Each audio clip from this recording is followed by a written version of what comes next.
brave international editor Isabel Oakeshott went to Libya last week for 4 days to take a look at what's going on there. This is a country, a benighted country, of 7.3 million people, in which there are 876,000 illegal migrants, all of whom are harbouring dreams of crossing the Mediterranean, heading north for the promised land, Britain. Vast numbers of these people are escaping the civil war in Sudan, the conflicts in Chad and Eritrea. 99% of Sudanese migrants who manage to get to Britain are granted asylum. So this is very relevant to us.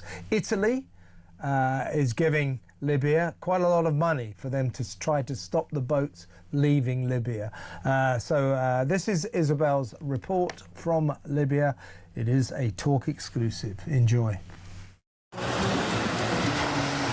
Libya has become a major transit route for refugees and migrants from sub-Saharan Africa, and many of them come through Libya dreaming of getting to the UK, particularly from Sudan, where there has been a civil war waging for the last 2 years. And those asylum seekers or economic migrants who make it from Sudan to the UK have a 99% chance of being given leave to remain.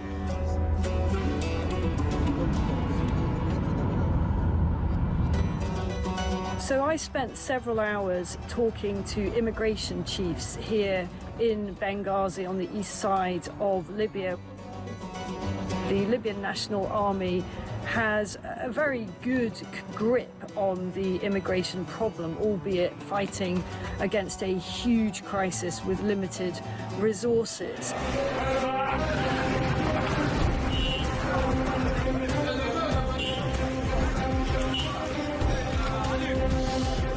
There is a very, very clear process of giving people proper health checks, the life-saving care that they need, and then working out where it is exactly that they've come from. Their message to the UK is that you are fueling this problem. You are effectively advertising a great new life for people from sub-Saharan Africa. Why are you surprised that they keep on coming?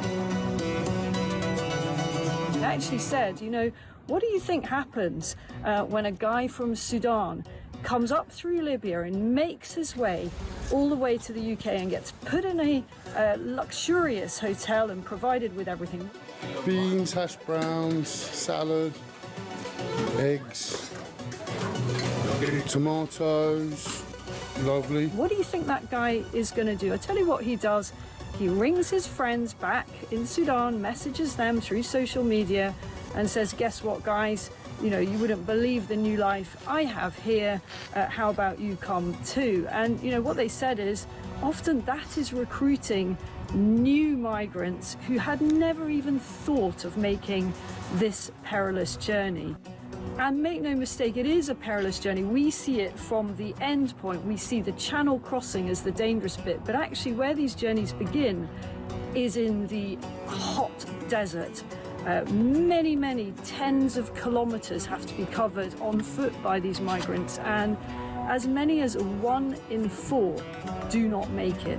That means bodies in the desert. The Libyan authorities are having to recover bodies in the desert. About the UK and how much awareness there is in this. So the message that they have to us in the UK is, please stop advertising your country as a great destination to go to, and please understand the scale of what we are dealing with here with very, very limited resources. Once again, you know, people come in from charities, from NGOs, they use warm words, and the authorities here told me the only thing that we ever get is maybe a few toothbrushes and some nappies for the babies.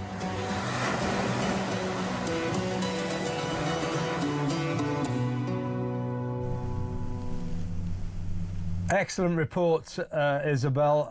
Really good. Now, when you were there, only just before then, in a period of 10 days, More than 100 people drowned when their hideous, overcrowded vessels sank at sea, heading out from Libya to Italy. And you just highlighted the tragedies in the desert. So this is a lethal issue. And in fairness to Libya, I mean, it's a troubled country, but they're receiving hundreds of millions of pounds from Italy to try and stop the flow, and they are doing their best. But the sheer scale of it, 876,000 migrants milling around Libya, all hoping to head north across the Mediterranean, is almost overwhelming, isn't it? It's a huge problem that they're dealing with. And I want to start this just by making a confession, actually. Well, really two confessions. The first is that you kindly called me brave for going to Libya. And the truth is I got myself into quite a lather about it. You know, I was very, very anxious about going to Libya because it does have a reputation as being very, very dangerous. And I travelled there against Foreign Office advice, with all the implications of that. It means very difficult to get insurance and so on. Now, what I actually found when I got to the east side of Libya, Benghazi was somewhere that's remarkably stable and actually rather an exciting place. You know, very, very positive, lots of good things going on there. So that's confession number one. Libya is not a scary place on the east side where I was. It's under good management. Confession number two, and I'm sure a lot of our listeners will relate to this. When left-wingers, and it usually is left-wingers, talk about solving our migrant crisis upstream, when they start going on about how we've got to look at what happens in Africa, I've generally just zoned out at that. I've thought to myself, come on, guys, you know, we can't fix Africa. You know, you seriously saying this is a solution to throw money at Africa? That is ridiculous. We can't sort the civil war in Sudan. We can't sort out what's going on in Eritrea. But here's where I think I got some of that wrong. I still don't think we can do any of that. But I do think we can, at the very least, support and recognise what countries that are right on the front line before sub-Saharan Africans actually get across the ocean and get to Europe. We can support what those countries are doing to try to stop the boats or detain people at their own borders down there in the desert. And what has happened in Libya is it's become a massive transit route from countries all through sub-Saharan Africa trying to get to Europe. And of course, the dream is to get to the UK. So it is in our interest to help the Libyans, and particularly I'm going on about the East because that is the stable side of the country. The West is a bit of a basket case. I've not been there, so I can't attest to this, but it's said to be extremely, genuinely dangerous. A lot of warring militias there. On the east, under the Libyan National Army, run by the Haftar family, that is in good shape. And they are doing what they can with limited resources. I'm not sure actually they get hundreds of millions from the Italians. They may get a little bit from the EU, but they don't get much at all. But here's what they do. You know, we throw hundreds of millions at the French, literally hundreds of millions at the French, who have never stopped and turned around a single boat. The French do that. And yet here are the Libyans who are quite happy to turn back the boats. That is what they do. The Coast Guard, the Navy, I interviewed the naval chiefs, I interviewed the Coast Guard. This is what they set out to do. They actually stop the boats. And yet we're not recognizing that. We're not helping them stop the boats. We're not helping them with the kit they need, you know, because of historic sanctions, which I'm sure are justified, certainly on the west side, but affect the whole country. They can't actually even get spare parts for their boats. They're not allowed to import anything that could be used for a military purpose. So they're trying to fight this crisis, this massive flow of people heading up, using Libya as a corridor, with their hands tied behind their back. So this is why Reform UK has said, actually, you know what, we'd work with the Libyans. We'll work with anybody that can help the UK solve the crisis. And by their side, on the authorities in the East are very open to working with us. And these are the kind of pragmatic deals that I think a future government should be looking at. Forget the French. The French are not helping us, True. are they? Be a bit more creative here and work with countries that actually are prepared to deport and detain and stop boats. Well said, well said. Perhaps that's where we should, instead of giving £500 million to the French, in fact more than that over the years, best part of £700 million to stop the boats, which they don't do. How about we take some of that money, give it to countries like Libya, particularly Libya, who have the will and the resolve to actually do this job, whereas the French don't. So let's be more international. Let's look further afield from where we can stop the flow. You know, all mighty rivers start from tiny springs, the Amazon, the Nile, etc. That's the same. That's an analogy for the migrant crisis. They start in little villages in Eritrea, in Chad, in Sudan, and they grow and they grow and they grow, and by the time they're in Libya there's nearly 1 million of them, and they all want to come our way. So yeah, let's go to the source of the problem. Good idea. Great report, Isabel, well done. Let's talk to Labour councillor for Waltham Forest, been on the show before. He's one of the good guys from Labour. Sebastian Salek, thanks for joining us, Sebastian. Hi, Kevin. Good to see you. Good to see you. Well, explain to me. I mean, I put on Twitter yesterday, why is a backbench Labour MP getting a taxpayer-funded BMW? Why? Why? It is really unusual, isn't it? It's not something we see very often. This is all up to the parliamentary authorities. So this is not Keir Starmer making a decision. No politicians are involved in choosing what level of security various MPs get. It's the staff in Parliament, and they have done an assessment. They've looked at the risk, and they've decided that given the threats to Angela Rayner, who, let's not forget, 5 minutes ago was the Deputy Prime Minister, she needs guards and she needs transport. And yes, that comes at a cost, but I would much rather have that cost to her and to anyone else who needs it than to see another MP attacked, which, let's not forget, we've had 2 MPs murdered in the last 10 years, and they were both backbenchers. So I think it is the necessary precaution to take to avoid those tragedies happening again. Has she retained this vehicle from when she was Deputy Prime Minister and Housing Secretary? I don't know. I don't know whether it's the same car. I think she has. Why doesn't Nigel Farage is equally in the firing line? He's a big security risk, and rather than give him a BMW, the parliamentary authorities have just reduced the security around him. He's a very serious target. Why would they reduce the security around Nigel Farage and not give him a big BMW, while they give Angela Rayner, admittedly also a security risk, a BMW? Yeah, it's a really good question, and it comes down to those individual assessments that the parliamentary authorities make. You remember that Angela Rayner had her house vandalised recently. I think from that we can deduce that there are quite active risks towards her, which would explain why she's being given this level of protection. To be honest, I don't know why the authorities decided to reduce the level of protection for Farage, but again, they must have made a calculation and decided that the risk was lower than what was being provided for. A lot of the public will probably feel that that decision was politically motivated. A lot of the public suspecting that when Keir Starmer said to Ange, listen, you're going to have to go, you're going to have to quit, he might have said to her, well, I'll tell you what though, I'll sort it so you can keep your ministerial car. That's what it sounds like. I'll tell you what it sounds like, Sebastian. This sounds like Westminster corruption. Look, I totally agree with you. She's a frontline, controversial politician, backbench or not, and she deserves security, just as people like Nigel Farage and other prominent politicians do as well. But this car thing smacks to me of corruption. I think anyone who is using the C word wants to bring the receipts. I want to see the evidence of the corruption. And you know what I'm saying, Sebastian. You know what people are thinking.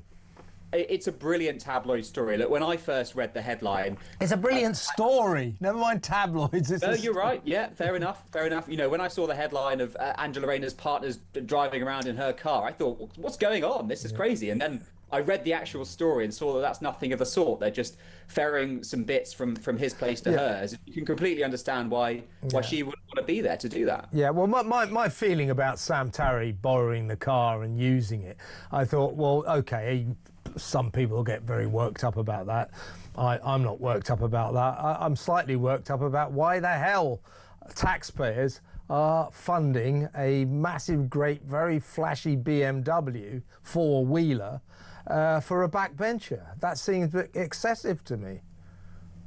Yeah, I mean, I think, honestly, if you're agreeing with me, aren't you? No, not necessarily. I just think when you're at the point where you're thinking about what car should Angela Rayner have, you're No, she should have no car. No car, like all the other backbenchers. But there's clearly a risk against her, and if she gets hurt, then well, why hasn't Nigel Farage got a BMW then? I don't know. I'm not privy to those assessments that are made within. Or for that matter, Kemi Baden or whatever. You know what I'm saying? Yeah, sure. And look, I think it just goes to show that this isn't about what job you have in Parliament. It's not about how senior you are. It's about how much risk there is against you. Yeah. Or is it Keir Starmer and the Labour Party government looking after their old mate Angela Rayner? That's what a lot of people will be thinking. That's what I think, but I accept your argument as well, Sebastian. Sarah White, welcome to the show, Sarah. Evening, Kevin. How are you? I'm very, very well. How do you feel about the fact that Tower Hamlets Council will, in all probability, given that they are a big Labour majority and they're tabling the motion, will vote you, a pink lady, into the realms of the far right? They're going to say that the pink ladies, mothers, grandmothers, women who protest against the decreasing safety on their streets, worried about their daughters, their sons, how do you feel that this council is going to say you're far right, you're fascists, you're Nazis? How do you feel about that? Well, I think it's outrageous. And, you know, but the problem is the word racist now has been thrown about so much and used too often that it's lost all meaning. But where is the accountability for this council? Why isn't people above them in power saying you can't do this? Because that sets a precedent, doesn't it? If we're going to be labelled far right in Tower Hamlets, then that means that every borough across this country, if they deem us that they don't like what we're doing, they're going to be allowed to do the same as Tower Hamlets. It's just outrageous. It's ludicrous what's going on. It really is. And where is the diversity in Tower Hamlets itself when they've got 45 councillors and most of their names end in Ahmed, Chowdhury or Hussein? It's predominantly men, predominantly from one cultural background, who all have the idea that women shouldn't even be a second-class citizen. So where on earth do the pink ladies come into this? They want to silence us, but we will not be silenced. Did you get in trouble for waving the Union Jack or wearing the Union Jack as well? I mean, what do you think about the fact that Tower Hamlets Council, as well as voting the pink ladies to be far right, plan to vote the Raise the Colours campaign to be far right as well? Well, of course they do. You know, it's absurd, isn't it, that to wave your own flag in your own country, you're deemed to be a racist. I mean, this is the problem in this country. Our British flag has been seen as a racist symbol, and that's got to stop. If I went to Pakistan and flew their flag, it wouldn't be racist. If I go to America and fly their flag, it's not racist. Every other country is allowed to fly their flag proudly, but for some reason here in the UK we're not allowed to show our flag, and that is why so many people now are coming out and putting flags up on lampposts, because we have had enough, and we are not putting up with it. And they need to realise that everybody in this country is at boiling point, and it really is, and we have had enough, and we will not be silenced by Tower Hamlets Council, and we will be protesting in Whitechapel on Wednesday at 5 p.m. And, you know, a lot of people have said, aren't you scared to go to Whitechapel? Because people there will attack you. Is this the pink ladies, Sarah? Yes. So you're going to Whitechapel, if you like. That's deep in the heart of Tower Hamlets, isn't it? Yes. Very big Muslim population, and you're going to fight your cause there. Yes, we are. We're going to let them know that we are there. We will be seen. We will be peaceful, as we always are. But you will not silence us. And this is what, unfortunately, people in Tower Hamlets, it's not a diverse bunch in Tower Hamlets, because people are predominantly from one cultural background, and they wish to silence women. So why on earth would they not want us silenced as well? I mean, look at what you've got up there. I mean, I'm probably one of the youngest people. I'm not the youngest, but a lot of our women are in their 80s. How on earth can you deem a woman in her 80s as far right, fascist, racist? It's ridiculous. And what happened with you and the flag?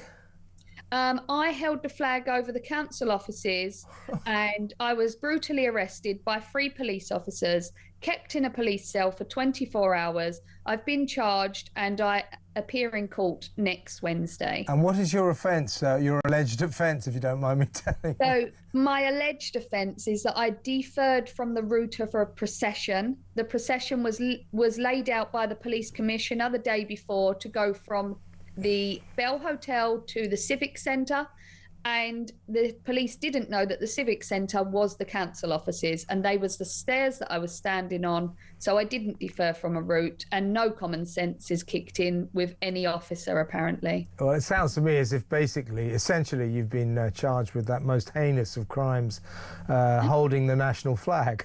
Yeah, yes. And, so people have said to me, you could actually be looking at going to prison. Is a prisonable offence? I know I didn't defer from any route, but we are currently living in clown world. And if they're going to start labelling 80-year-old women who wear baby pink on a daily basis as far-right fascist thugs, then what chance do I have for holding up the national flag?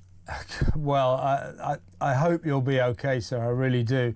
One last point I want to make and get your thoughts on. In the run-up to your friendly local sexual assaulting asylum seeker actually being found guilty and sent to prison, and I believe there's at least one other, maybe 2 other potential suspects, also asylum seekers in the same area. But in the run-up to that guy, was it a couple of weeks ago, going to jail, it was that you were sort of accused, you and the Pink Ladies were accused in Epping of kind of whipping up a frenzy, that unjustified, kind of free-for-all and angry riots and all that kind of stuff. But you were proved to be right, weren't you? There was a sexual assaulting asylum seeker who had sexually assaulted 2 women in your midst. You were right. And one of them being a 14-year-old girl. So where is the apology from, stand up to racism? Where is the apology from all of them people that turned up and they brutally attacked a lot of the police officers? They caused carnage in our community. They left a trail of destruction with all their littering after they left their signs and placards behind and whatever other rubbish they choose to dump. And and then they chose to come and counter-protest us again. And lo and behold, the guy was found guilty on 5 accounts, and he's got 12 months. But we've had no apology from them. We'll have no apology from anyone. We'll have no apology from the police for ferrying in these counter-protesters, which they did do, because there is video evidence of that. And it's just 2-tier policing. We've just had 3 guys charged in Epping, and they've each received, I think, 22 to 28 months each for, it was aggravated charge. But how can you say that somebody who sexually assaults a child can only receive 12 months? And we know he will only serve another 2 months on top of what he's already served. So, 4 months in total. Yeah, that's what's happened today, isn't it? So we've learned that 3 protesters at Epping, who took part in the asylum seeker hotel protests, but all been jailed for longer than the sexual assaulter got jailed for. He got a year. They've all got more than that. One of them's got 2 years. I mean, they've all got criminal records. They're probably not the finest people who ever lived, but there's something very unequal, isn't there? Something unfair seeming that a guy who sexually assaults 2 women, one is 14 years old, gets 1 year, and people who go to protest about that get 2 years. What is that all about? Make it make sense. And at the end of the day, let's not forget that guy has already committed a crime because he'd broken into this country illegally and he was undocumented, and this has got to be stopped. Our government needs to put a stop to this because there is a massive problem in this country now, and they're not just talking about the boats coming in. What about the guys that they're flying in as well into Manchester Airport? It's utterly disgusting. And, you know, where is the ECHR for women and children's rights? Because they keep putting the rights of these undocumented men above women and children, and it has got to stop. And the pink ladies will not stop, and we will not be silenced. Well said, Sarah. What time is your demo on Wednesday night? It's going to be from 5 p.m. OK, well, we come on air at 7 o'clock. Perhaps we'll catch up with you live at that demo. Look after yourself, though. Be safe. I don't agree with much that the Green Party stands for, but I've always had a sort of soft spot for them, in a way. Hackney Marshes. No. Seriously. Just that, you know, they're a sort of bunch of people with beards and glasses. Good, you know, and as for the men, but seriously, you know, they got their hearts in the right place, care about the planet and all that kind of thing. Never did any harm, really. Now, though, they seem to have been taken over by a guy called David Polden, who changed his name for some reason to Zack Polanski. His deputy is a guy called Mohsin Ali. Now, Zack Polanski is a sort of raving communist, really. And it just feels like he's kind of completely hijacked this well-intentioned eco-party to turn it into a sort of tub-thumping outfit of the far left. They just had their party conference, and it was bizarre, frankly. You know, you know, he sort of tore into Nigel Farage. He gave interviews saying Nigel Farage was a fascist who wanted to turn Britain into a one-party state. Where did he get that from? Well, look, we're going to talk to the excellent Reform UK Councillor Darren Grimes in just a second, but before we get to that, have a look at Zack Polanski, as he now calls himself, ranting and raving about migrants being welcome here, and also about Nigel Farage. Have a look at this. When Farage says jump, Labour might say how high. But the Greens will never dance to the tune of a Trump-loving, tax-avoiding, science-denying, NHS-dismantling corporate stooge. You might as well stay on your feet, because I'm going to say, we'll say it loud, we'll say it clear, migrants and refugees are welcome here. He's a former actor. Wannabe actor, studied acting at Aberystwyth University, managed to get himself a seat on the London Assembly, is now the Green Party leader. And he used to, for a living, you know the way Labour likes to call Reform Party people snake oil salesmen? Well, this guy, Zack Polanski, or should I call him David Polden? I just don't know. I don't know why he changed his name, but he did. I think it sounds more sort of dramatic, more kind of politico. Zack Polanski! You know, David Polden doesn't have quite the same bite. God knows why he did it, but he did. But this guy, snake oil salesman, if you will, used to earn a living conning women that he could enlarge their breasts through the power of hypnotism. There he is. He now apologises for this. And well, you might, Zack, and well, you might. But somebody who used to do this for a living, hey, you know, I'll put you under. Watch this, you know. You were feeling a bit sleepy. Oh, look, your breasts are growing. Yeah, right, Zack. Yeah, we believe that. Now, meanwhile, he has a deputy called Mohsin Ali. Now, Mohsin Ali is a Leeds councillor, Green councillor, who's currently embroiled in a massive argument because he called a rabbi who was a chaplain at Leeds University a creep, who went back to Israel to kill children. It's a rabbi called Zachariah Deutsch. Who actually went back to his home country, he's an Israeli citizen, to fight with the IDF because he was a reserve IDF soldier. A creep who went back to return to Israel to kill children. Now, when you start accuse Jewish people of killing children, that is an anti-Semitic trope. And here is Mohsin Ali in a moment of triumph when he was elected the Green councillor for a ward in Leeds City Council. Check it out. We will not be silent. We will raise the voice of Gaza. We will raise the voice of Palestine. Allahu Akbar! Allahu Akbar! Enough said. Well, let's go straight over to Reform UK Councillor, Deputy Leader, Darren Grimes. Darren, really pleased you could join us. How are you doing? I'm marvellous. All the better for seeing you, Kev. I mean, your show's called The Asylum. I feel like I'm in one at the minute. I don't know about you. Yeah, well, you certainly are now you're on this show. No, but I take your point. Seriously, this guy, Zack Polanski, you know, I put on Twitter on Saturday, just offhandedly, why is this guy David Polden? Why did he change his name to Zack Polanski? People say, oh, it's his family name, it's his Jewish name. It's not. Zack is some favourite character of his in some novel that he likes. And the Polanski apparently does come from his Jewish grandfather who was killed in the Holocaust. So sympathy for that, of course. But, you know, this is a guy, changes his name, used to earn a living, conning women that he could enlarge their breasts through the power of hypnotism.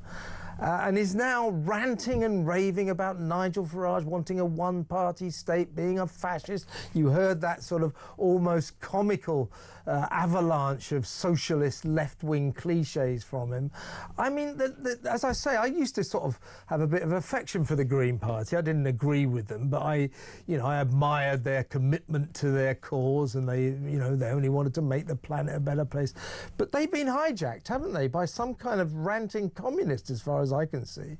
Oh, absolutely. They've gone from animal welfare and windmills into absolute chaos, right? They are so far off the trajectory that I now argue that if you take their cross at put your cross in the box of the Green Party these days, you're voting for the monster Raven Looney Party. Only this monster is very real and very much alive. You know, he changed his name to Ski, Kev. I wonder if he's actually taken that a little bit too literally, because he's skied right off the edge of sanity into an age of complete insanity for the Green Party. On a serious point, though, I would argue that monsters would quite literally describe the body of what they've become. This is a party, as you've described, given succour and support to those who I would argue simply do not wish our nation well. They refuse to accept biological reality. Maybe Zack in a former life could have enlarged the breasts of these men that he thinks are women. And actually maybe Polanski, you know, the doomsday cult of eco-extremism could tell his party that the posh and the privileged who glue their behinds to the roads to stop working class men going to work, that they are the exemplars of the modern day political left. And I tell you, Kev, I don't say that as a compliment. I say that as a criticism. The man is a supreme narcissist. He has emboldened, I would argue, some of the most evil elements of British political life. And I do not think the Green Party are a good force for sensible democratic participation. I think actually they are becoming far too hardline on many of the things that are deeply troubling to me and have made me feel a deep sense of dread, especially since that terror attack in Manchester last week. Well, indeed, and I got that slightly wrong about his taking the name of Polanski from his grandfather. I said that he died in the Holocaust. In fact, his grandfather, someone called Polanski, fled Nazi Germany. So once again, no issue with that, of course. But when I posted on Twitter, it's had more than 1 million views. Why did this? I think I called him a cartoon caricature, which is what he is. He's a caricature sort of commie ranter, wants to soap the rich and so on and so forth. I said, why did he change his name? So everybody said, well, it's his Jewish name and you're being anti-Semitic. No. He changed his name to Zack because that's a character from his favourite novel, apparently. I'm not sure what novel it is. And the original surname of his grandfather was Polanski. A lot of people thought that perhaps he changed his name because he was a big admirer of the paedophile film director Roman Polanski, but it wasn't that. But I just think you should be suspicious of politicians who change their name. Think about it. He was called David Polden.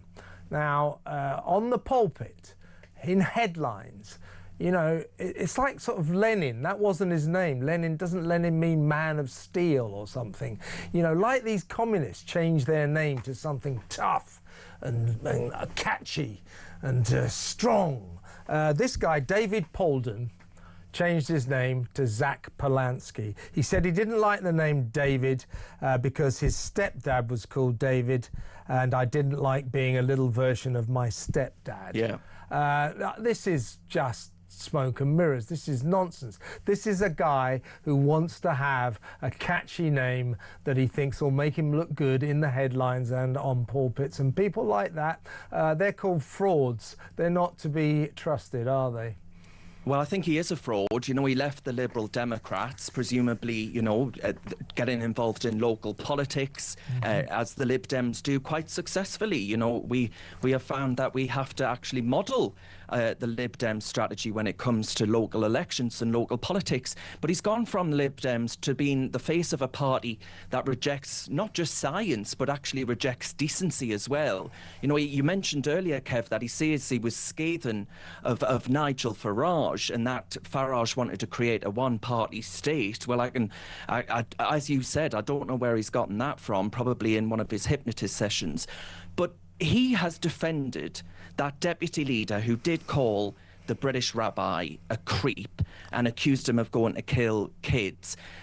Kev, I was in Israel 2 months ago, right, and I met young lads. Some of them I've met have come from Gateshead. There's a big Jewish community in the northeast of England, in order to actually defend the right of the State of Israel to exist.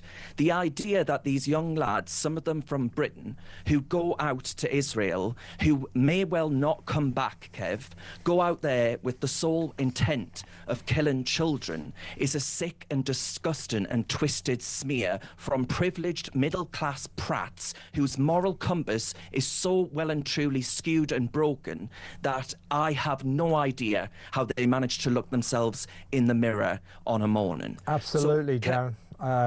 We started the show by discussing this, you know, that tomorrow universities all over the country will celebrate October the 7th with big pro-Palestine demonstrations. Liverpool University, you won't believe it, is having a Palestine Bake Day where they celebrate the wonder of Palestinian cuisine.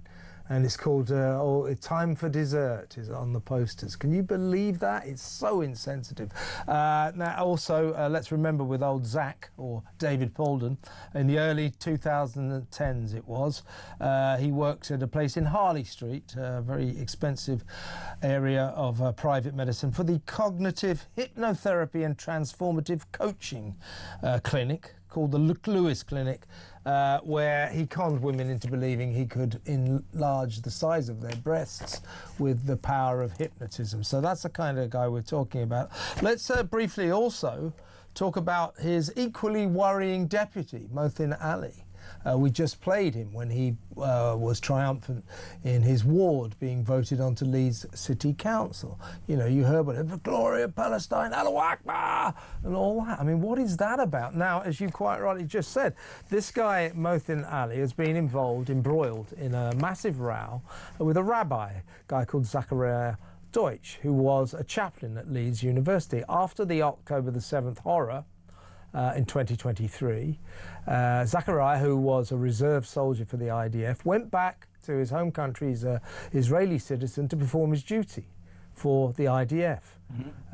And for this, Mohsin Ali, this is before he was deputy Green Party leader, called him a creep who was going back to his home country to kill children. Now, we know what that is, don't we? That is a classic anti-Semitic trope. That's what Jewish people call the ultimate blood libel, when people say to them, you're Jewish, therefore you love killing children. Mohsin Ali, deputy leader, this fraud, Zack Polanski's deputy, some kind of Islamist fanatic, What is happening to the Green Party again, Darren? Yeah. I mean, you're right. They've gone from saving badges to being a political skipfire led by hardline fanatics who are appealing to hardline fanatics.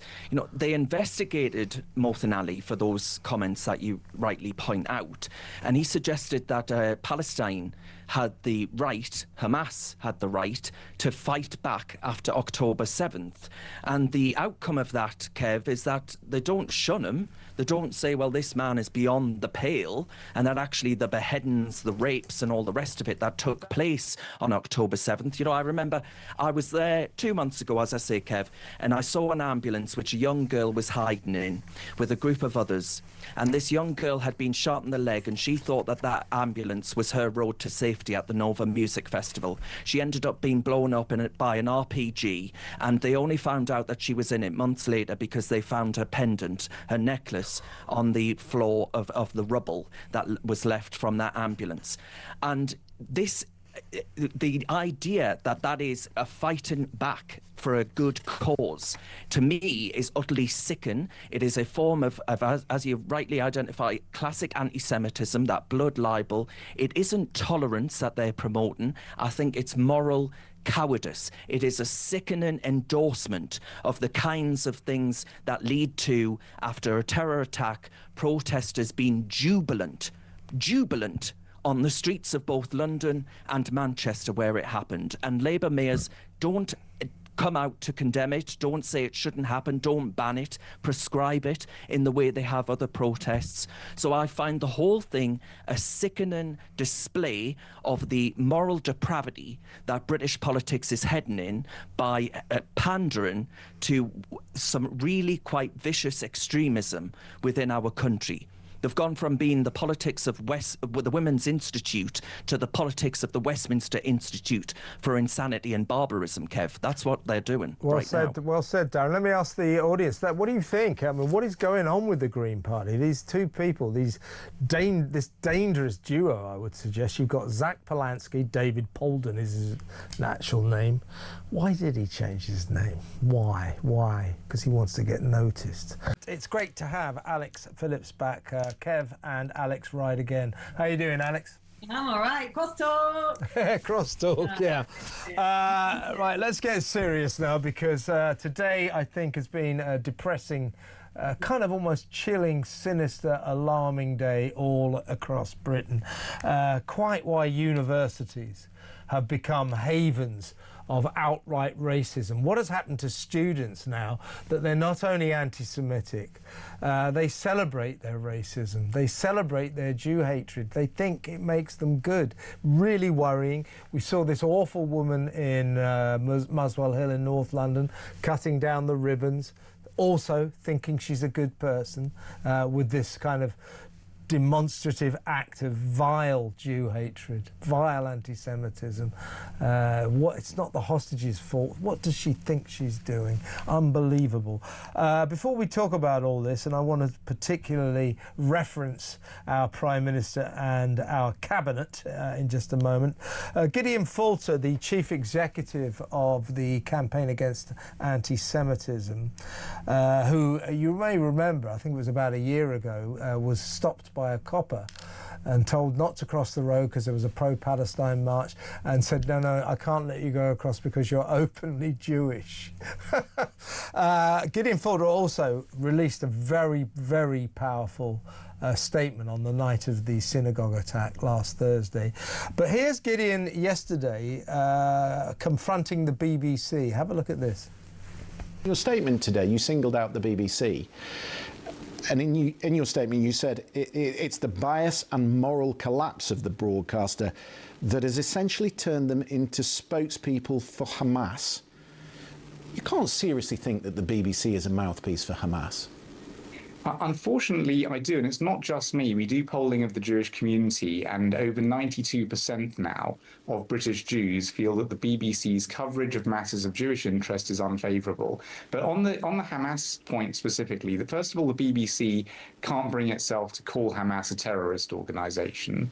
Secondly, we've had the BBC actually sending money. But we don't label certain groups. We've never done that. I mean, the policy goes back decades. It was the same with the IRA. It was the same with the Taliban. It's not specific to Hamas. The thing is, you're happy to call Jihad al-Shami a terrorist, and the terror attack in Manchester yesterday. It's not part of a group.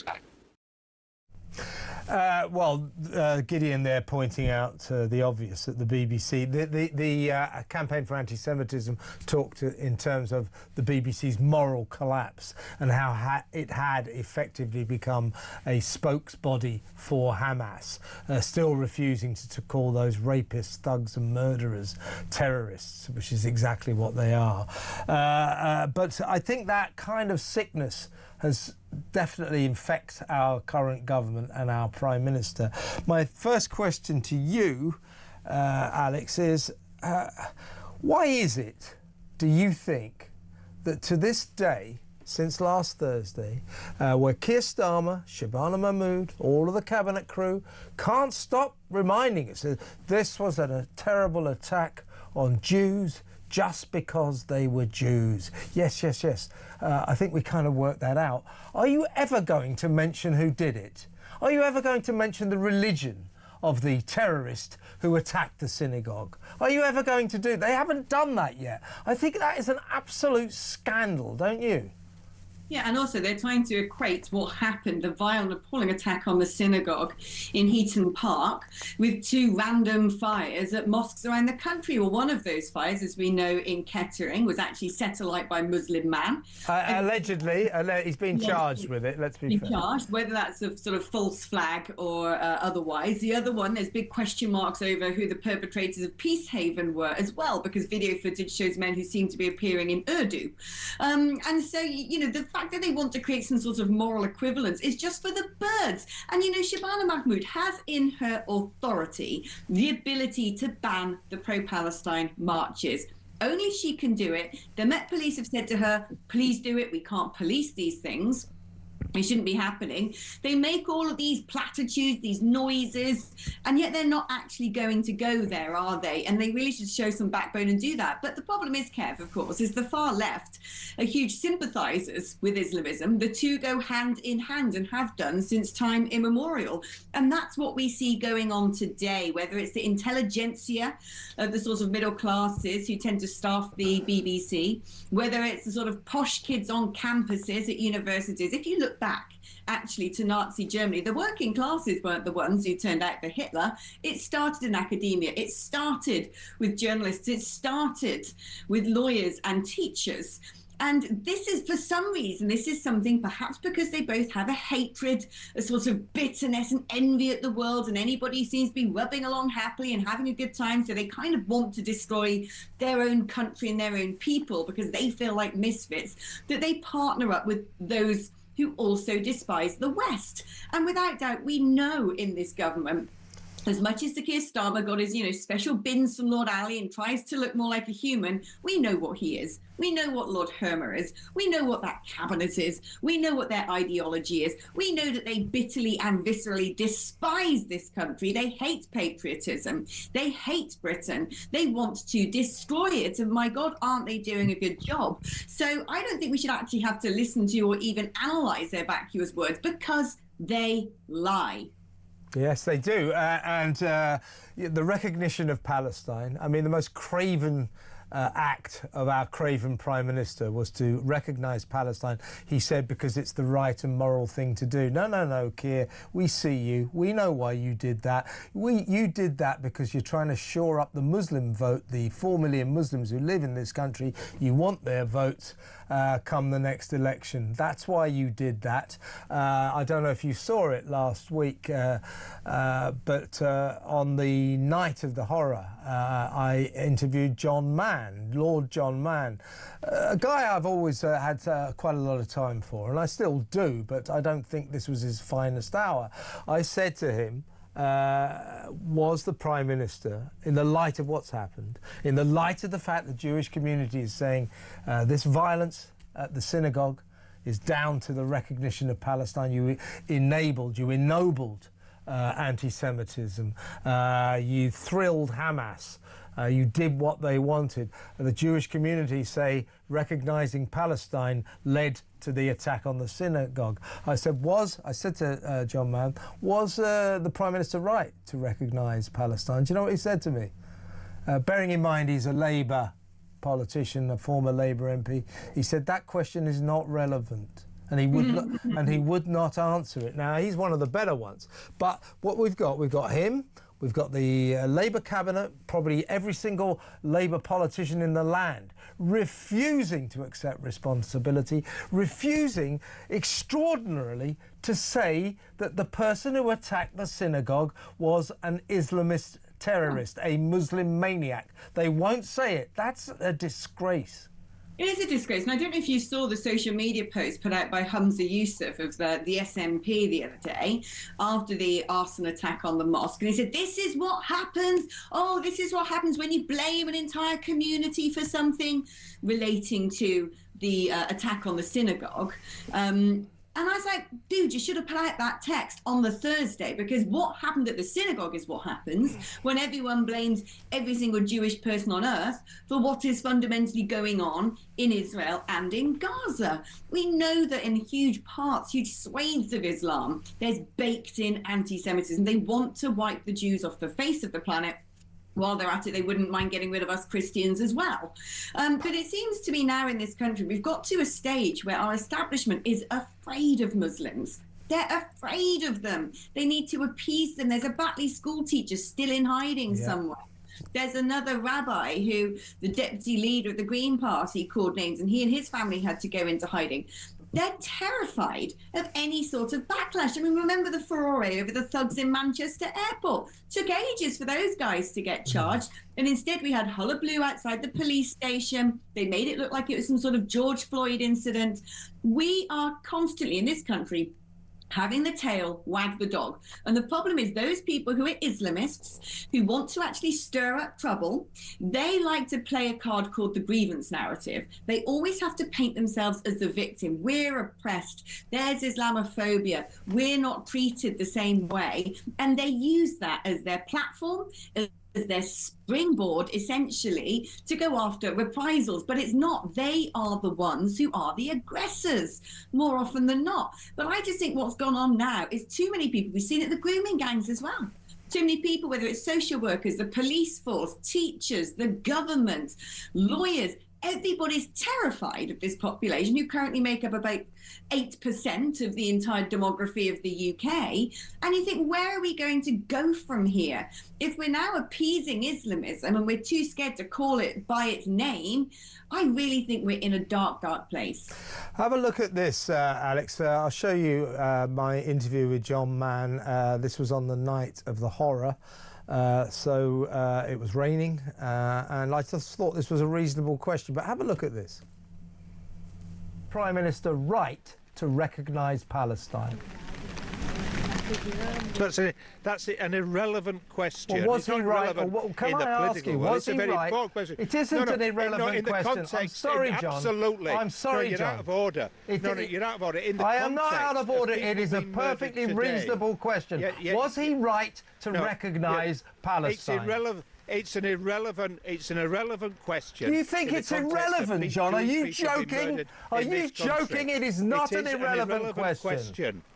It's an irrelevant question. What's relevant is the security good enough? Is the support for the community good enough? Is the strategies for tackling extremism and hatred good enough? They're the relevant questions. So you won't say whether or not you think the Prime Minister was right to recognise Palestine. You won't tell us that. You won't tell us whether or not... I'll tell you in another interview. I'm quite happy to discuss the Middle East. Why don't you tell us in this interview? But I am not conflating I am not It's not conflating. I'll challenge conflating. those who conflate. It's a perfectly because reasonable you start question. then blaming, or others blame Jewish people. And for what do you think happens in Jewish the people Middle are saying East. today? That No, it was that's brilliant got that he nothing to do with recognises Jewish people in this Palestine. country. Sorry, Johnny, you're a very good man. I remember when you clashed with Jeremy Corbyn, but I think you should answer this question. I tell you what, was the Prime Minister right to recognise Palestine? I tell you what, mate, you're part of the problem. Oh, You're part of the really? problem, Really, am right? I? You're part of the problem with questions like that. You see, Alex, I'm part of the problem, apparently. But doesn't that just sum up, doesn't that exemplify the terror that the Labour Party, the Cabinet, Keir Starmer have of calling it like it is? We should be discussing the ramifications of recognising Palestine, and B, we should have a government, we should have a Prime Minister who has got the guts to say that the person who attacked the synagogue was a Muslim maniac. Well, exactly. And I think the fact that John Mann didn't say, yes, he was right to recognise Palestine exposes very much what John Mann probably thinks. Otherwise, he would have just said, yes, he was. And he didn't, right? Yeah. This is the thing. Everybody is in fear of this religion. They are terrified of it. They're terrified about reprisals. They're terrified about whether their constituency offices are going to be burnt down. They're terrified of whether there's going to be big demonstrations with the beardy weirdies and their placards. They're terrified of being called racists and Islamophobes. They're terrified.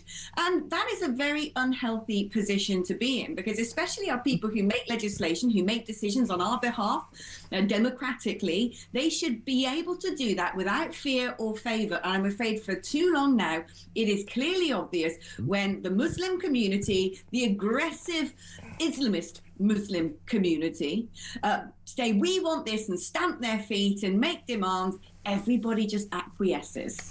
And it's not okay. It isn't okay. You saw today this awful woman cutting down the ribbons in Muswell Hill in North London. Now, the police say that she kept telling the people who said, you're an awful human being, stop doing this. She said, I'm not committing a crime. Well, that's arguable. The police are saying they are trying to work out whether or not a crime has been committed. I can't help suspecting that if she was hanging St George's flags on public property, the police wouldn't be nearly as ponderous. They'd be down on her like a ton of bricks. She'd have been charged already. Two-tier policing, that's what we've got going on here, don't you fear? It's this stupid, pathetic woman. I mean, that's her downfall. Like, everyone's seen her face. Everyone can judge her for what she is, which is a disgusting personality, a narcissist who thinks that she's being big and being clever. I hope that footage stays in the public domain for a long time and she struggles to get a job. Did you know she's at university, at the University of Westminster, receiving public funding to do a PhD in the most ridiculous subject I've ever heard of, which is hauntings and myth narratives. Is that what it is? Like, what the hell is that? What a waste of public money. But like I said, she's typical of the sort of intelligentsia we get at our universities, who for some reason are so brainwashed by radical leftism, which goes hand in hand these days with Islamism, that they seem to lose any concept of morality and decency and decorum. Because whether you agree with a cause or not, to desecrate something that's essentially there as a memorial is sick. Yeah. It's really sick. It really is sick. I think that woman needs help. But just a quick word before we go to break about what I would describe as a kind of almost volcanic eruption of Jew hatred at our universities across the country today. What has happened to universities? In my day, we used to be sort of hysterical about being anti-racist. Now, these people today celebrated their own racism. They're proud of their anti-Semitism. They revel in their Jew hatred. And I was just discussing with Stephen Barrett, the barrister, that I think the worst example of this, it seems harmless enough, but you know, at Liverpool University today, from 10 a.m. until 4 p.m, it was the Palestine Bake Day. There we are, where it's time for dessert. To celebrate the cuisine of Palestine. I think in the end, the people at Liverpool sort of thought better of it, but that's what they were planning. And do you know what that means? Do you know what that is a reference to? That in Gaza, you're given a sweet, you're given a little dessert for every Jew that you kill. So as I said earlier, what that is mocking this sacred date. Isn't it disgusting? Horrible. Do you know, we have a big problem. We should have learned from history. History's repeating itself. Like I said, during the Nazis, it was the university campuses, it was the lefty lawyers, it was the teachers, it was all sort of trade unionists who followed Hitler and wanted to destroy the Jews. It's happening all over again. For all of the talk about racism, this and be kind that, all of the people who shout those things are the ones who are filled now with loathing and hatred that seems to now have absolutely no bounds, that it terrifies me. It terrifies how brainwashed these people are and what people that brainwashed are then able to do. I think we're in a very, very dark period. I think this has been growing for a long time. I think we've had poison professors deliberately on campuses spreading narratives, extreme leftist viewpoints and ideologies. I think this has been amplified by foreign powers, money coming in from terrorist organizations. We've not stood up to entities such as the Muslim Brotherhood. Like I said, we live in fear of Islam rather than try and tackle the worst elements of it. And it's coming to a head. And this government aren't going to do anything. So I just wonder, you know, you keep winding the clock forward. What is next week? What is next month? Yeah, you're right. These are very, very frightening times. Michael Gove, writing in the Daily Mail on Saturday, wrote this. I think it's very powerful and it's worth thinking about. It is an iron law of history that when Jews feel unsafe, the candle of freedom is going out. I remind you that we have a government that is putting people in prison for tweets. On that bombshell, let's go to break and we'll discuss more of this when we come back. Welcome back. I'm still with my friend and excellent talk fellow presenter, Alex Phillips. Alex, let's talk about, if you like, the poison within. I think we have to ask some serious questions about the kind of household, the kind of home, the kind of family that our friend Jihad al-Shami grew up in. I mean, first of all, as the Home Secretary Shabana Mahmood pointed out, she has never heard of a Muslim man or woman ever being called Jihad. Why would a father and a mother call their child, their son, Jihad? Farage al-Shami, his father, is a surgeon. If you have a look at his Facebook page, I think some serious questions have to be asked of this guy. This is a man who, on October the 7th, 2 years ago, posted a eulogy about the wonder of the Hamas attack, attacking the people of the occupying army, as he called the Israelis. So that in itself, I think, raises serious questions. You know, this is a guy who comes from Syria. Jihad was only 6 years old then. So we let these people come and they live here, they live amongst us, and they just kind of foment a kind of hatred to those people who gave them a home, as in us. They come here, they live here, they hate us. Now, with a view to that, let's talk about a couple of examples of this syndrome. And what's worrying about these people? These are people with respected positions of influence. First of all, we'll talk about an NHS doctor called Raman Aladwin. She posted a photo of Britain's chief rabbi with the words "Rabbi Genocide" written, there it is, across his forehead. She refused to condemn the October the 7th massacre. She called the Israelis worse than Nazis. And in the Jerusalem gun attack on a bus not so long ago, she described the Palestinian gunmen who carried out that fatal bus shooting in Jerusalem as martyrs. This is a serving NHS doctor. Meanwhile, there's a Ferrari driving barrister called Sham Udin. He caused outrage by accusing Israel of covertly orchestrating the Manchester synagogue attack in a deliberate bid to stir up hatred towards Britain's Muslim community. Odin has also alleged that Israel's secret service Mossad is plotting to assassinate King Charles to create a race war. I mean, with respect to these people's right to free speech, but given their positions of influence, their important jobs, the kind of jobs that people look up to. They look up to people with jobs like this, barristers, NHS doctors. What are we going to do about people like this? What can we do about them? You're being paid by the taxpayer and you're in a sensitive position where people's lives or legislation is in your hands, then we have every right to know the sort of views you hold and the sort of views you're expressing, particularly when they're that dangerous and that unpleasant. And so I think both of them should lose their jobs with immediate effect. That's my position. And this isn't about free speech. This is about public safety. It's about decency. It's about whether an employer says, actually, with attitudes like that, you might have a patient come in who's Jewish. I don't think that patient will be safe being treated by you. So I think actually it's a matter of public safety. Same with a lawyer. You know, someone might come in to court or wanting to be represented who is Jewish. Are they going to get fair treatment?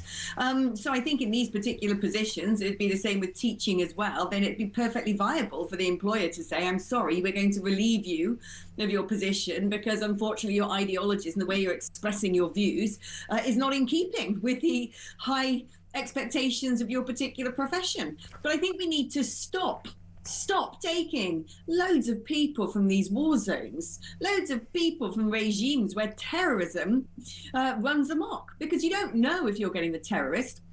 You don't know if you're getting the person fleeing from terrorism.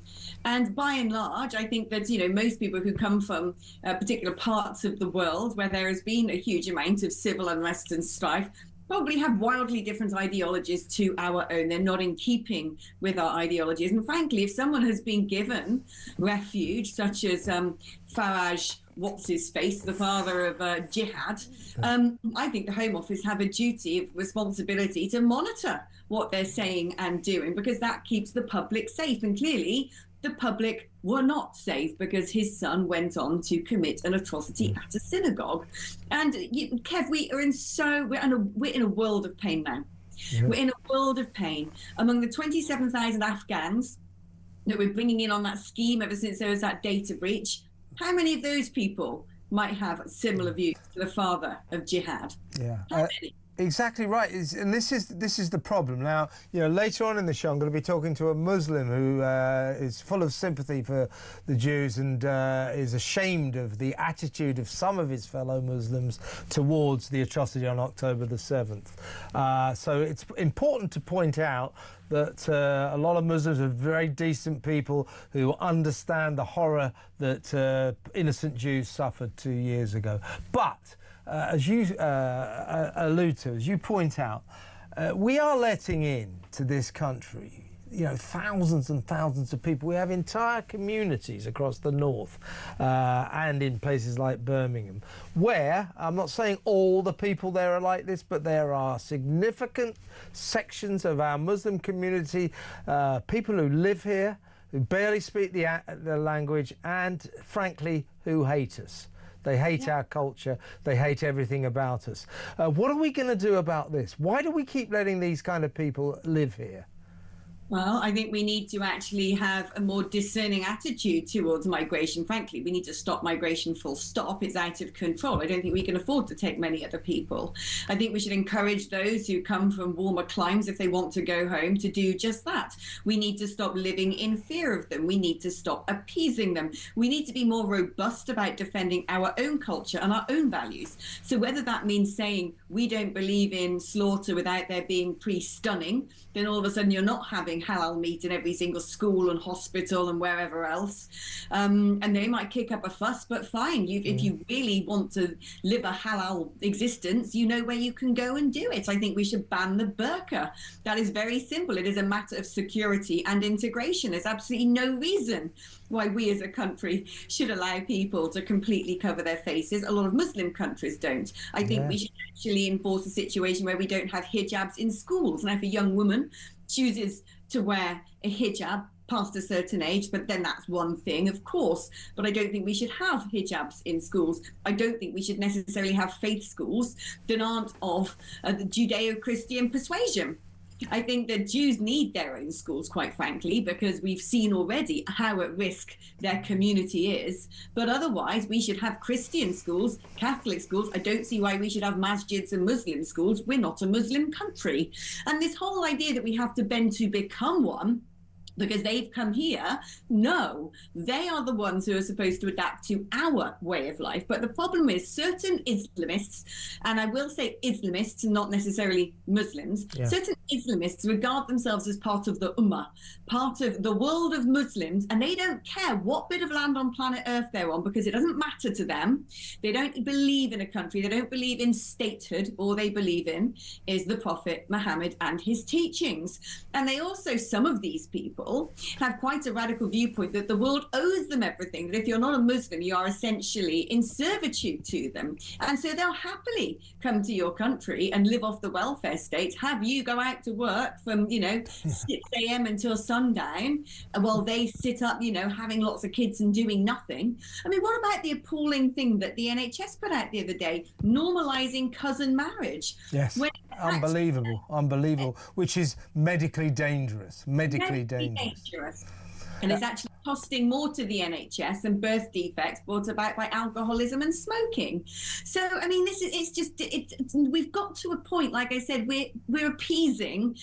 There's a difference between being tolerant and saying, right, someone practices their religion privately, as we are tolerant, so to speak, of Hindus and Jews and Buddhists who cause us no harm whatsoever, of the Chinese community, Japanese immigrants, you name it. We are a brilliant nation who open our arms wide to people from other countries. But there's a very different thing of being tolerant of a radical and dangerous ideology that viscerally hates you. That makes no sense. I agree with you, Alex. And one last question to you. Isn't it palpably dangerous that we have a government and a prime minister and a cabinet who will not discuss the clear and present danger of Islamist terrorism? We suffered a terrible incident last Thursday. Nearly all of our terrorist atrocities are committed by Islamists. We have a government that won't even admit that they're doing it. That is dangerous for us, isn't it? Not just that, we have a government who are going to ride roughshod over everything that would be safe and protect the normal people of Britain by forcing down our throats an Islamophobia law. They are going to do that. So not only are they not going to speak the words of condemning Islamism and Islamist terrorism, they are going to prevent us from doing it as well. It's wicked.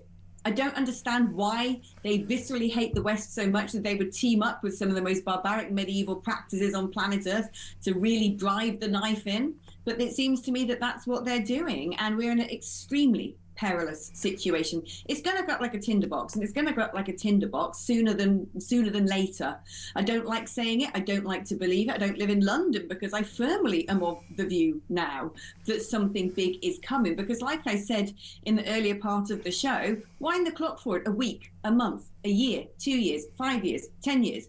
What happens next? Yeah. What happens next if we continue down this trajectory? It's a terrifying question, but one that we should be asking and trying to answer. And we have a government that won't even go there. And that is a real scandal. It really is. Let's talk about Gary Neville, the former Man United and England international, soccer star, of course, multi-millionaire these days, earns £1.1 million as a soccer pundit on Sky Sports, and has carved out a very lucrative career as a developer. The other night he was driving back from a football match and was appalled to see, as he said, 60 or 70 Union Jacks flying from various buildings. He's appalled to see this, appalled to see this. It's a division. And he said it's just after the Jewish synagogue attack, it's just divisive. And it's like, why would you think that the people who worship at the Jewish synagogue in Manchester would be appalled by the Union Jack? They're British. It's their flag as well.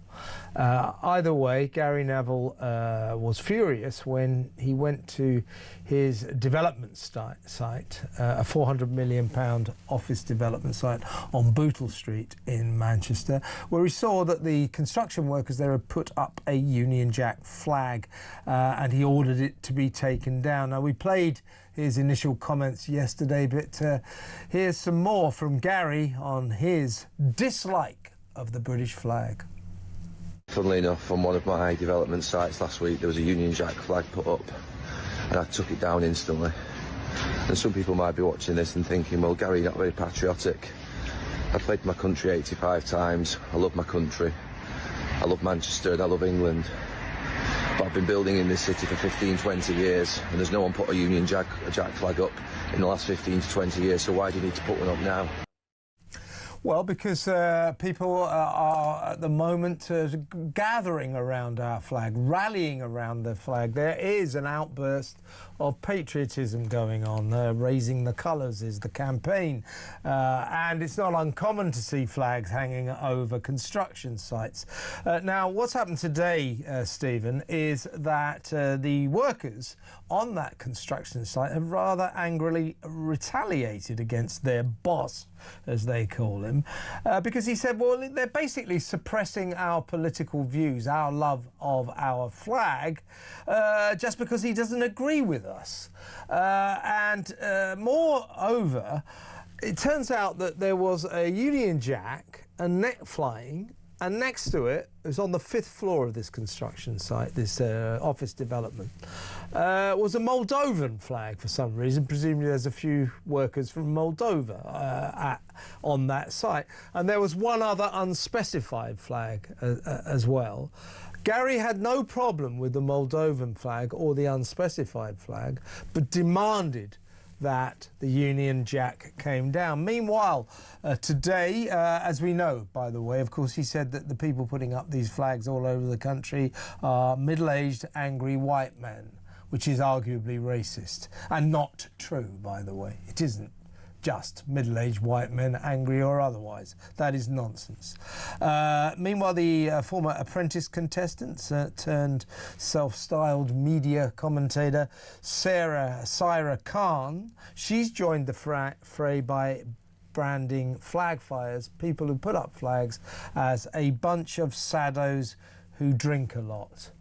Well, look, I just think that people like Neville and Sarah Khan are just strange. They're strange. They seem to be appalled by patriotism and by the British flag. What is going on? Well, the first thing I think to point out is that if they were drinking too much, they wouldn't be able to get up the lampposts to put up the flag. It's a very good point, Stephen. That's what I was looking for. That kind of level of insight. That kind of piercing analysis. But you know, we all know what's going on. So I don't really need to talk about either of these individuals, neither of whom I personally give any sort of intellectual regard to or care about their opinions particularly. And I think we shouldn't culturally elevate people who say things which are objectively silly or just odd, which is why I think we need to take power back from The Guardian and just laugh at it, and take power back from the BBC and just laugh at it. If they're not willing to talk truth and be honest, then shush. But we know what's going on. Okay, for 30 years, there has been a political consensus by what called itself the soft left that anything patriotic was racist. They believe that. We know that they do that. When Emily Thornberry tweeted out her criticism of all the English flags on that house, her crime was saying it out loud. We know that they all think it, and you and I have to spend a lot of time amongst these people socially. So we know that they say it, and it's about time that we recognise that's their position. And then we just simply move to the next stage, Kev, and say, well, that's an intellectually dishonest position. Because how can you say that these countries' flags are okay, but our own country's flag is not? So actually, what are you doing? And I think fundamentally what's going on here is that they need to signal to each other that they're members or believers of this political nonsense. cult-like status, and they need to therefore signal their cult-like beliefs. And then, very unfortunately for them, the rest of us just go, hang on a second, that doesn't make any sense. Because it doesn't make any sense. What's wrong with our flags? I love our flag. Why wouldn't you love our flag? If we've got a flag problem, we should probably redesign it. Hopefully for slightly less money than it costs the government to redesign its website.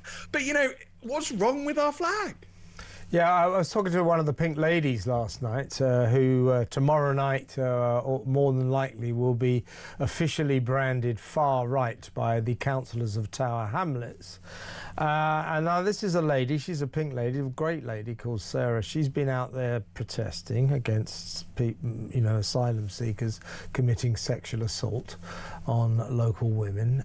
She's worried about safety on the street. She's worried about the local kids. And at one point on a march, she put a Union Jack, or hung a Union Jack on the fence of some local building, and she's been charged for that. For I think for inciting hatred or something ridiculous. How can you? I'd love. See, it's such a ridiculous proposition, isn't it? That the flag of your own country could incite hatred. Because one of the things that you could try is argue that it's littering if you intend to leave it there. But who seriously wants to argue that the flag of our nation is litter? Yeah. Men, brave men, and it's very largely men, but there are many women who serve too, die for that flag. I mean, the thing about the idea. Yeah, the thing about Sarah is she's been very vocal as a Pink Lady. Keep our streets safe, no problem at all. But as soon as she gets involved with the Union Jack, she finds herself. I mean, she's only been charged, so again we have to be careful. She finds herself charged. So it's somehow or other the Union Jack has become some sort of incendiary legal symbol that gets people in trouble. It's an extremely strange kind of syndrome.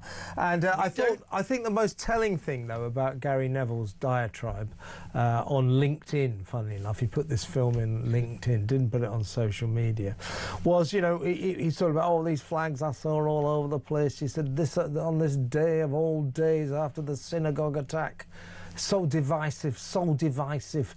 Well, as if to say that the worshippers at the Manchester synagogue would be appalled by the sight of the Union Jack. These people are British. It's their flag too. And by the way, when you get, God bless them, the odd demonstration in favour of Israel and the Jewish communities, that we do have those protests sometimes. There was one at the weekend. You see the Israel flag, you see the Star of David flying, and you see a lot of Union Jacks as well. So Gary Neville, in effect, and his ilk, when they start saying it's not so divisive, well, what they're doing, they're othering British Jews. To this, in my argument, it doesn't matter that they're Jewish. They're British. They love our flag the same as other British people, right? Of course they do. And of course they are British. And of course it's not divisive. It unifies. It brings us together as one nation, as one people, with all of our different identity groups, but nonetheless, all of us British. That's the whole point. The opposite of that is division. So these people, I refuse to... they either know what they're doing or they're just idiots. And it really isn't going to matter to the country which one it is. Their arguments don't make any sense. Our flag is unifying. It brings us all together. It brings British Muslims together, and British Jews together, and British Christians, and British every other thing. We are all British under that flag.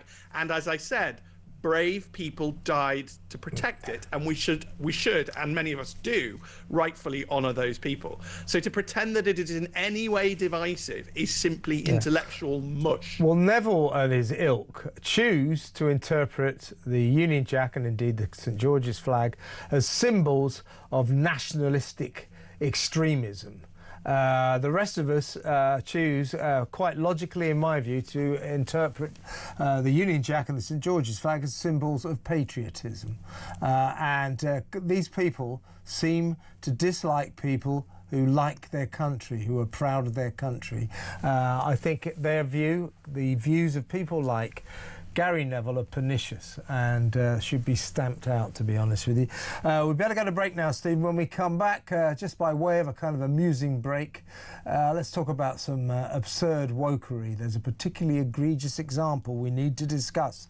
That next, everybody. Stick around. Welcome back. Now, my old friend Piers Morgan's got a new book out. It's called Woke is Dead. I admire Piers very much. But in terms of the title of his book, I have to say, if only. If only.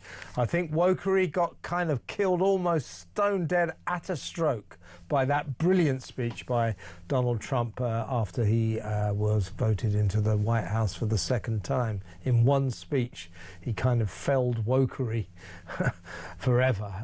Astonishing. However, on this side of the Atlantic, so in America, fair enough, woke is dead. On this side of the Atlantic, is it hell? Is it hell? It strikes me every day in every way we are assailed by this ongoing madness. Only at the weekend we found out that the Chartered Insurers Institute have issued a language guide in itself, saying that the term "man the phones" is no longer allowed. We heard only recently that you can't at sea anymore shout "man overboard" because it's too gender specific, so on and so forth. This happens every single day. You know what I'm talking about. Still with Stephen Barrett, barrister and social commentator. Stephen, this is about Horatio Nelson, our greatest hero. A guy called Daniel Maclise painted a very famous painting called The Death of Nelson. This is as he died, shot at the Battle of Trafalgar in the arms of his friend Hardy, Sir Thomas Hardy. The famous Kiss Me Hardy. Some people say it was Kismet and all that. Anyway, Horatio Nelson had a long-running affair with Emma Hamilton, Lady Hamilton, we know that, with whom he had a child out of wedlock, a daughter. He had a long marriage to Frances Nesbitt, his wife. Anyway, the Walker Gallery, art gallery in Liverpool, has decided, despite that, Admiral Nelson was clearly gay. So this painting, there's a couple of paintings of his final moments, but the main one, as I say, is by Daniel Maclise. It's called The Death of Nelson. Great painting. They have put this in their queer relationships collection. So there's this long-running sort of meandering, rambling statement they've made. They don't actually go so far as to say he's gay, but say there's enough evidence to suggest it's worth putting Horatio Nelson, our greatest naval hero, Battle of Trafalgar, in their queer relationships section, their special collection for queer relationships. Why have they got that anyway? Do you think they've got a heterosexual relationships collection? I bet they haven't. But this is nonsense, isn't it? This is the work of mad people. Yes, and I think it links rather well to the last segment, and that these people have just, whatever they are and why ever they're doing all this, they have no intellectual basis to anything that they say. They're not credible. They should be treated the same way that you should treat a 4-year-old, which is kindly, but not giving them any sort of intellectual heft or weight. They're just saying things. Are they doing it because they are genuinely dim, or are they doing it in order to provoke? Because the word queer is actually deeply offensive to a lot of people who are same-sex attracted. It's not a nice word. I can't recall it ever being used kindly. It's not quite as bad as some other words, but it was never a nice word. And those of us who are same-sex attracted want to use words like lesbian, gay, or bisexual, and then we want to shut up about it because it's not really very important unless you're oppressing us. And as long as nobody's oppressing us, then it doesn't really need to be said. And we don't need to dig through history, find one of our nation's greatest heroes, and then spuriously claim on the basis of almost nothing that this person is a queer, which is an offensive term. Listen to this, cobblers, Stephen. This is from the Walker Art Gallery curators. Regardless of the truth, for many, Nelson's famous request, that's Kiss Me Hardy, of course, is symbolic of the sometimes hidden queer history of life at sea. Whether or not their relationship was sexual remains unknown, but their friendship is reflective of the close relationships formed between men at sea. Intimate relationships, both sexual and platonic, could develop between those on board. So for that reason, poor old Nelson, his death scene is hung in their queer relationships collection. Ridiculous. If you're kind to them, you just say that they didn't have anything else to put in that section, so they had to make something up. They may as well have said that he was, you know, deeply besotted with the ship's cat and secretly married it in a ceremony that wasn't recorded, because you can't disprove it. And a lot of these times, like when Gary Neville says that the British flag is divisive, it puts you on the back foot because you have to prove that it isn't. And that's really what they're doing. They're forcing you to constantly prove your case. But luckily, because most of us have common sense, it's not going to work the way they want it to. We're just going to assume that they're not very bright. So I'm just going to assume that the curators of this gallery, I'm just going to assume they didn't have any other paintings to put up. So yeah, I mean, but I mean, as I said, they sort of say, "Oh, we've got no evidence for this, but we'll put him in the gay bit anyway, shall we?" You know, it's ridiculous. As I say, I bow to no one in my admiration for my old mate Piers Morgan, and I'm sure that Woke is Dead is a great book. I'll get round to reading it very soon. But when he says woke is dead, he is, in terms of Britain, he's profoundly wrong, isn't he? Sadly, yes. And I think it's because it's institutional now. This is corporate socialism. And even if we stop it at the political side, the large corporations, even professions which are regulated professions, they're carrying on like oil tankers. They're just not turning. They're just like, we must do more of this. This is good stuff. Well, this programme's called the Political Asylum, and sometimes I think this entire country's an asylum. So let's talk to Reform UK councillor for that local area, Francesca O'Brien. Thanks for joining us, Francesca. Hi, good evening, Kevin. I ran through my feelings about this. I think I made them fairly clear. You must have been appalled when you found out about this. It's kind of a big shock. It's actually not an area I represent, Kevin, actually. I represent a different ward, but the parents felt that they were unheard. So they got in touch with me sort of the end of last week to say what had happened, that I believe it was a woman representative. Okay, fair enough, yeah. From the local mosque came along, and the parents had concerns that of this visit and an unannounced visit. The parents had no prior knowledge to it. So I realised that there was quite a large number of people that raised concerns. This isn't just a couple of maybe disgruntled parents. There was real genuine concern raised about this visit. Some of the parents are Christians and believe in sort of Christian values, and they didn't feel that there was a fair balance of religious teachings throughout the school term. So I felt it was necessary for me to get involved, and I welcomed the opportunity to speak to parents. There was standing room only, actually, and like I say, it just wasn't a few parents. There was quite a large number of people that have genuine concerns. And unfortunately, the previous week, when a parent did attend the school to voice her concerns, people were branded, as you got it there, a racist. Of course they were, of course. Bigots, no doubt, as well. And also, of course, fear for people not to attend the meeting as well, Kevin. You know, there was parents that came on to me afterwards who didn't want to speak in public that said that there were other parents concerned, but they felt that they were put in a position they didn't want to come in case they were branded a racist. And I think what a sad state of affairs. I'm just going to read out the statement from the school, from Seaview Community Primary School in Swansea. It says, the claims being made are not true. That's a bit odd. We have strong ongoing relationships with our local churches. We have regular visits, and our pupils participate in major Christian festivals with them, including Christmas, Easter and the annual Harvest Festival. That's good, isn't it? This was the first time someone from the Islamic faith from our local mosque was invited to the school. It is untrue to claim pupils were told they would all be Muslim by the time they get to year 6 and that they were taught to pray in Islam. Does that gel with what you've heard happened, Francesca? No, like I said, there was a lot of people there. I made notes throughout, and I've got some notes here, which I've actually emailed the head of education, because I'm going to welcome a meeting with them to sort of highlight. I think this opened up a can of worms as well of other issues. But also what was a little bit concerning was that parents said that there was other schools who were raising similar concerns.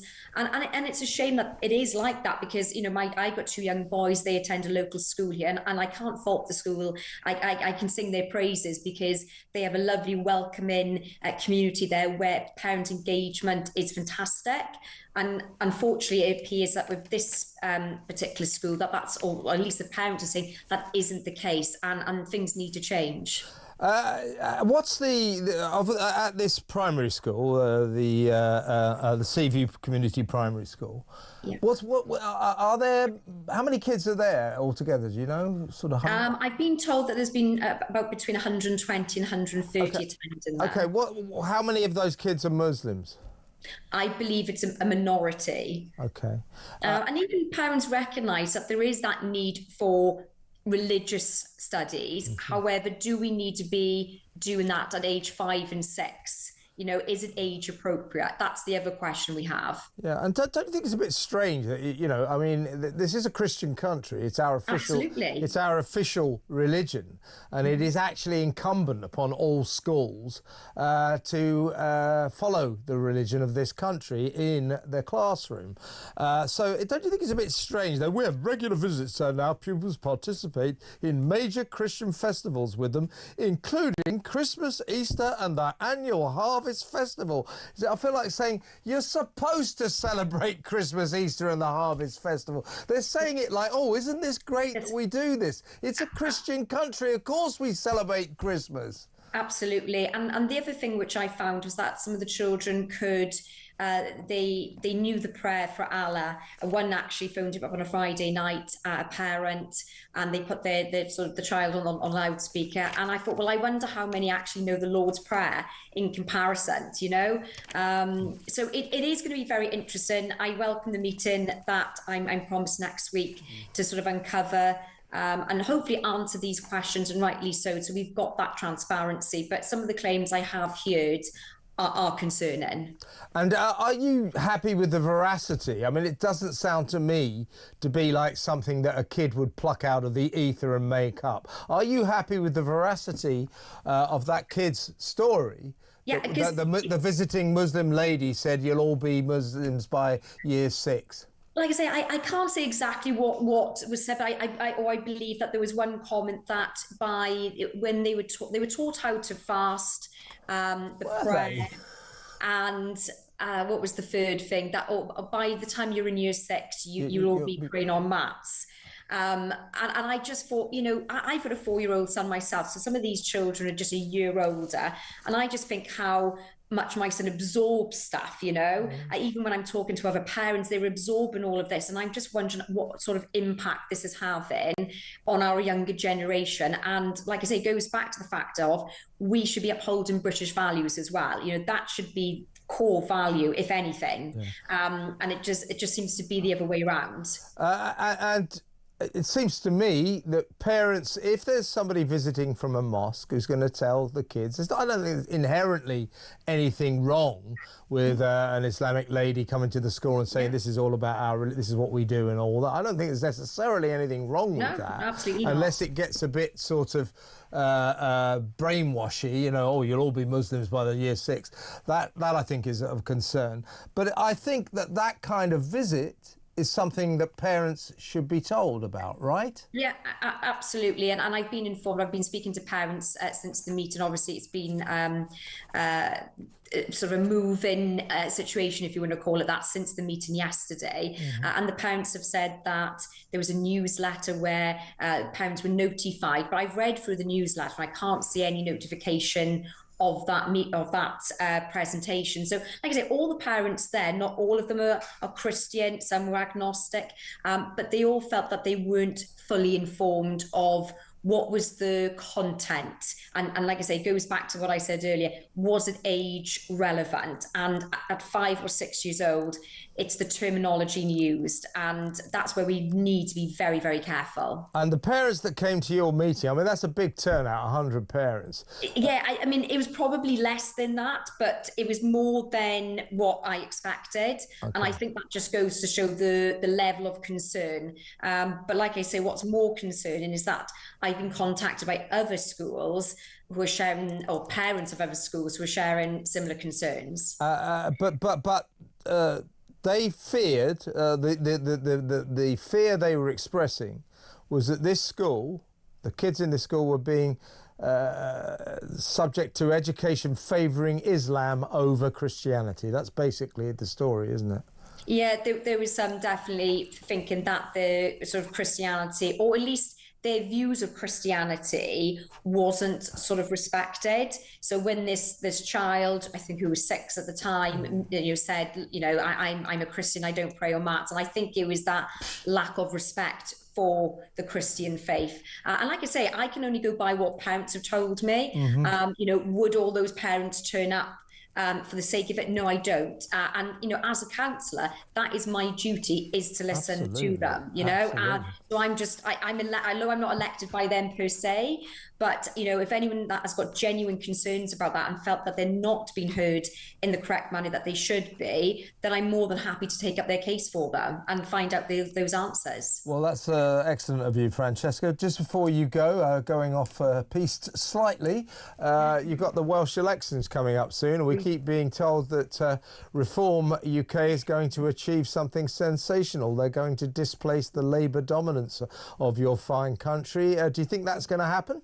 Absolutely. I think, in Wales, education actually on that topic is devolved in Wales. So it needs, like I say, we've got some fantastic teachers here in Wales, but the system, it's underfunded. We've had 26 years of a Labour government here. Things need to change. And that is the thing on the doorstep, is people want change. Yeah. Reform are offering that change. And we will do it. We've got to break up that marriage between Labour and Plaid, and Reform are the party that are going to do it. So roll on 7 months' time. We'll be locking a lot of doors in the meantime, but absolutely Wales needs change. And you sense that this is the story we're getting. You sense that the people of Wales are ready to do this, ready to get rid of the Labour government that I think has betrayed them for many, many years, and replace them with Reform. You genuinely feel that's the mood around your country? That is the mood across areas that would have been always predominantly Labour. For example, the ward I went into yesterday, that's been Labour since time began. So and that there was comments there about Reform. So change is coming, and it needs to happen. You've only got to look at the Welsh government spending on vanity projects. We need more money in our hospitals, our education, and Reform are the party that are going to do it. And let's talk about the case of British Transport Police Constable Adrian Young. He's just been found guilty at Westminster Magistrates Court of assaulting a 15-year-old girl at Camden Road Station, tube station, in September last year. His crime? He stepped in when a station staff member challenged the girl after she pushed through the barrier and refused to show a valid ticket. She was bunking the fares. She was dodging the fares. PC Young's 48 years old. He's an officer of 19 years experience. He sort of stopped her, challenged her. She tried to go away. He grabbed her, got her in a headlock and took her back through the barrier. He held her in that headlock for about 30 seconds, apparently, no more than that. Shoved her back through the barrier, and today, now, he has been convicted of assaulting that girl. Now, this goes hand in hand, of course, follows Robert Jenrick's famous film report of the epidemic of fare dodging on London's underground train system. The London Mayor Sadiq Khan stands accused of turning a blind eye to these minor crimes that add up to major money. We're the ones who are paying for this with our fares. We have to fund all the... I see it every single bloody day.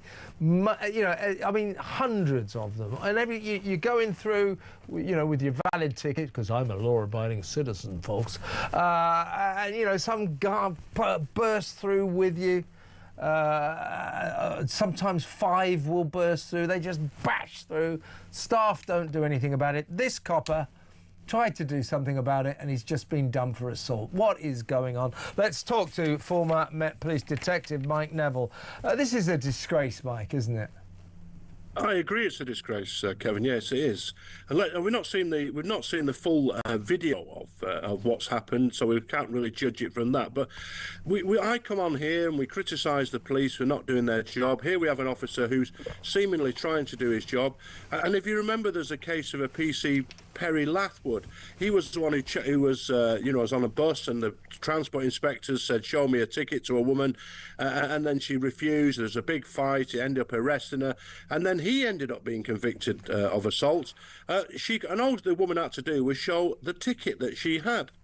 Of course, fortunately for PC Lathwood, the Court of Appeal, after he'd been found guilty at the Magistrates' Court, he was found not guilty on appeal.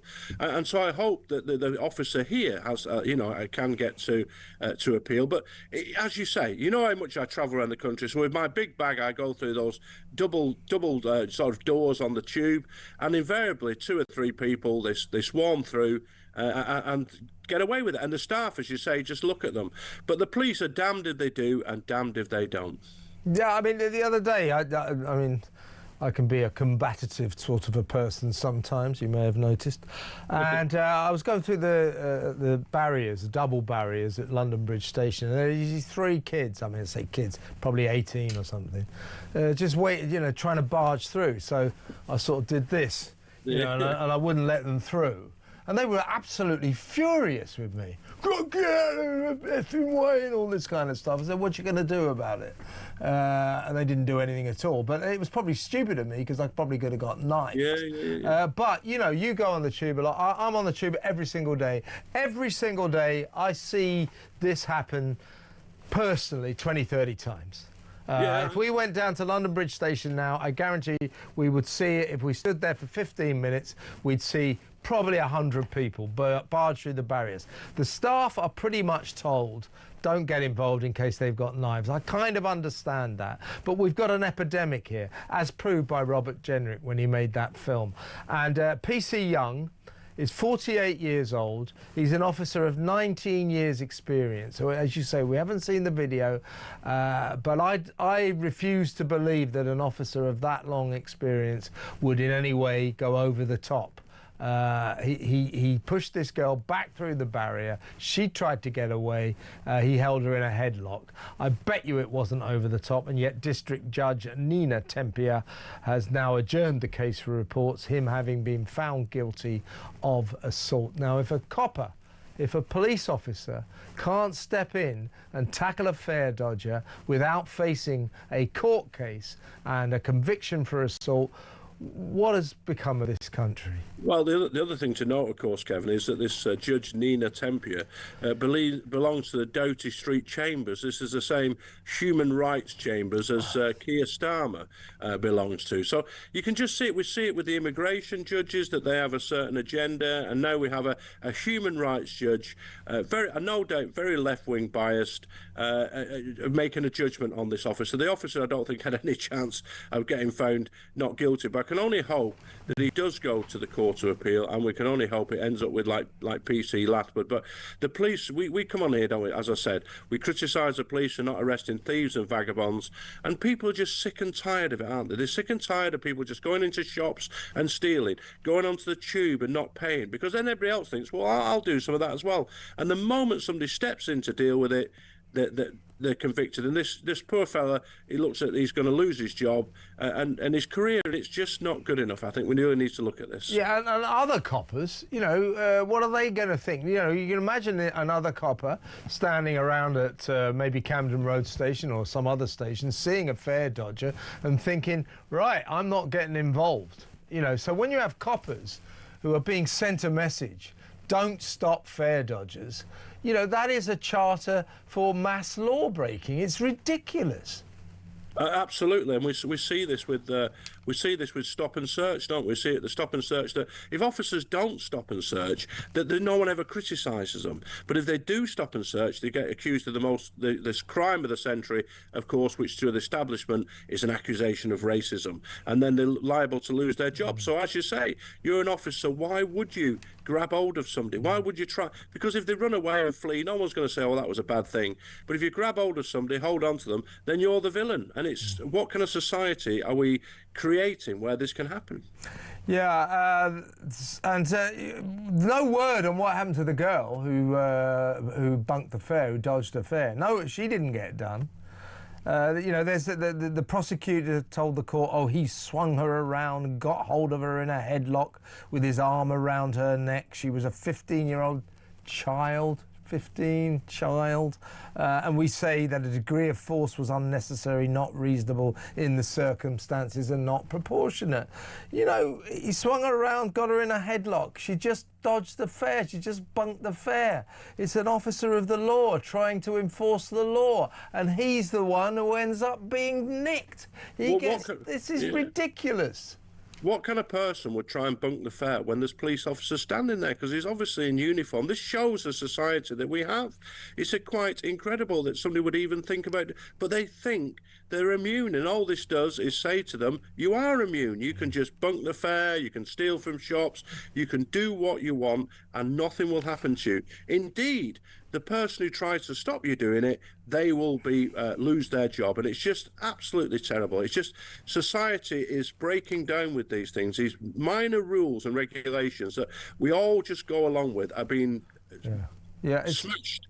And therefore society is going to fall apart if we just don't obey those little rules. Totally right. Well, this kid, this 15-year-old girl, PC Young handcuffed her and arrested her, and she was later de-arrested at the scene.